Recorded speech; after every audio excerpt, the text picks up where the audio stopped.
You can find water, but you can't even find your own children. The Water Diviner is the story of Joshua Connor. He's an Australian farmer. He has 3 sons, and they go off to war, and they don't come back. The grief of that situation drives his wife to craziness, to madness, and she ends up killing herself.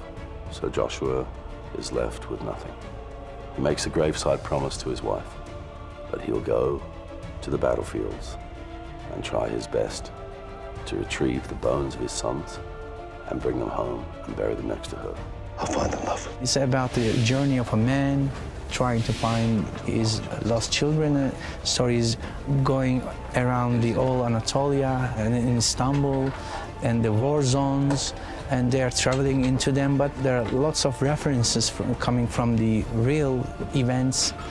It gives the idea that, oh, it's going to be really touching for also Turkish audience too. This is not your world. Go home, Mr. Connor. The character, Joshua Connor, he always has hope. I think it's about following your heart, believing in your intuition, and having hope, because even in the hardest time, when everything's falling apart, like for example, Joshua loses everything he could live for, there's nothing else, he doesn't give up.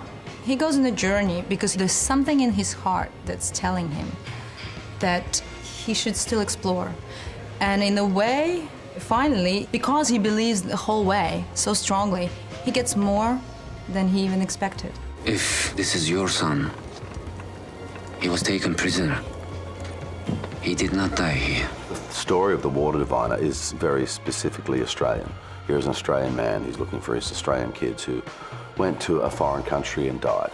However, having said that, it's just as much the story of Turkey and the Turkish perspective of this conflict. But having said that, there was a battle.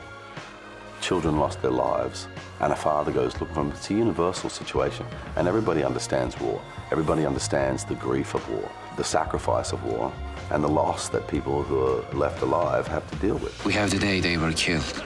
I know the area. Yeah, we both know it, but why change everything for one father who can't stay put? Because he is the only father who came looking. It's been really amazing seeing what these guys went through, and really eye-opening, you know, and you really don't grasp the full magnitude of it until you see graphic images and talk about the numbers, the numbers of the people that died, unfathomable figures. It's been really crazy stuff. I was told my oldest son was taken prisoner. So he's alive. I don't know. But you have hope. Hope's a necessity where I come from. The movie has this whole part of the war, and it's very hard, and there are a lot of atrocities and sadness. And there's this sunny part of the movie, romantic, alive, full of joy in these sad, terrible times. And my scenes are funny or naughty or full of care and love for other people. I just enjoy being that sunny character which Aisha is to Connor's life. I measure a man by how much he loves his children, not by what the world has done to them.